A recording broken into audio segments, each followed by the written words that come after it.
নামাজটা ছাড়েন না। যত পাপ করছেন করেন, আমি বলি নামাজ ছাড়েন না। ইনশাল্লাহ একদিন নামাজই আপনাকে পাপ থেকে বের করে আনবে ইনশাআল্লাহ। আর শয়তান আপনাকে হতাশ করতে চাইবে, শয়তান আপনাকে হতাশ করতে চাইবে যে তুই তো গার্লফ্রেন্ডের সাথে কথা বললি, রাতের বেলা পর্ন দেখলি, তুই তো ফ্রি মিক্সিংয়ে আছিস, তুই মাদকদ্রব্য খাচ্ছিস, তুই কাজে ফাঁকি মারিস, তুই ট্যাক্স আদায় করিস নাই, দুর্নীতি করছিস, তুই আবার নামাজ পড়বি কেন? শয়তান আপনাকে এগুলো বোঝাবে কিন্তু যে নামাজ তো আমার শোভা পায় না, আমি তো অনেক পাপী মানুষ। এই ধোকায় পা দিবেন না। আপনি নামাজ কন্টিনিউ করতে থাকেন, ইনশাল্লাহ আল্লাহ পাক আপনাকে পাপ থেকে বের করে আনবেন ইনশাল্লাহ। ওই নামাজটা যদি ছেড়ে দেন তাহলে আর কোনো হাতিয়ার বাকি থাকবে না। আর আপনি যত পাপ করেন না কেন মায়ুস হবেন না, মন ছোট করবেন না।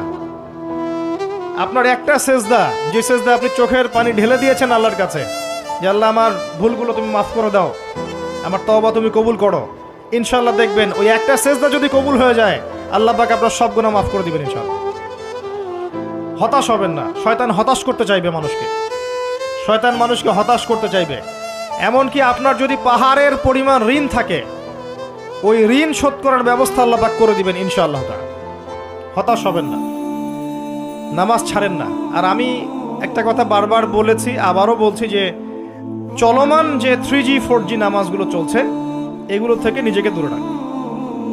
সব এখন ডিজিটাল, নামাজও ডিজিটাল। দেখা যায় যে 5 মিনিটের মধ্যে 4 রাকাত নামাজ শেষ মাশাআল্লাহ। ইমাম সাহেব যদি 10 মিনিট পড়ায় দেয় তাহলে তো তার চাকরি নট।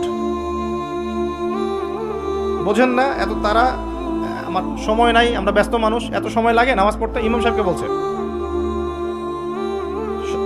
কমিটি ইমাম সাহেবকে চার্জ করছে, অথচ ইমামের উচিত তাদেরকে চার্জ করা। উল্টে গেছে এখন আর কি। ওইদিকে আসবো আমি। দাসী তার মনিবকে জন্ম দিবে, মানে সমাজের ন্যায় অন্যায়, ভালো মন্দ, হক বাতিলের মানদণ্ড উল্টে যাবে। দাসী কখনো মনিবকে জন্ম দেয়? মানদণ্ড উল্টে যাবে। আসেন রিল্যাক্সে নামাজ পড়বেন ইনশাআল্লাহ। আল্লাহ পাক তৌফিক দান করুন। নামাজের মধ্যে যা পড়ছেন এটাকে বোঝার চেষ্টা করতে হবে অর্থটা, তখন দেখবেন নামাজে মনোযোগ বাড়বে ইনশাআল্লাহ। তার আগে অজুটাকে ভালো করে করবেন, তাড়াহুড়া করে অজু করবেন, রিল্যাক্সে অজু করেন, অজুর অঙ্গগুলোকে সুন্দর করে ধন। অজু পরিষ্কার হয় না, এই জন্য নামাজে মনোযোগ থাকে না। আর একটা বদ অভ্যাস আমারও আছে, আপনাদের সবারও আছে আমি জানি। অজুতে আমরা যে পরিমাণ পানি খরচ করি, এই পরিমাণ পানি দিয়ে নবী সাল্লাল্লাহু আলাইহি ওয়াসাল্লাম গোসল করতেন।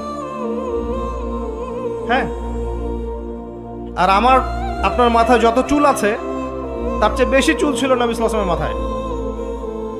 আপনার 2-3 জনের মাথায় যত চুল আছে তার চেয়ে বেশি চুল ছিল নবী সাল্লাল্লাহু আলাইহি ওয়াসাল্লামের মাথায়। তারপরেও তিনি অল্প পানি দিয়ে গোসল করে ফেলতেন।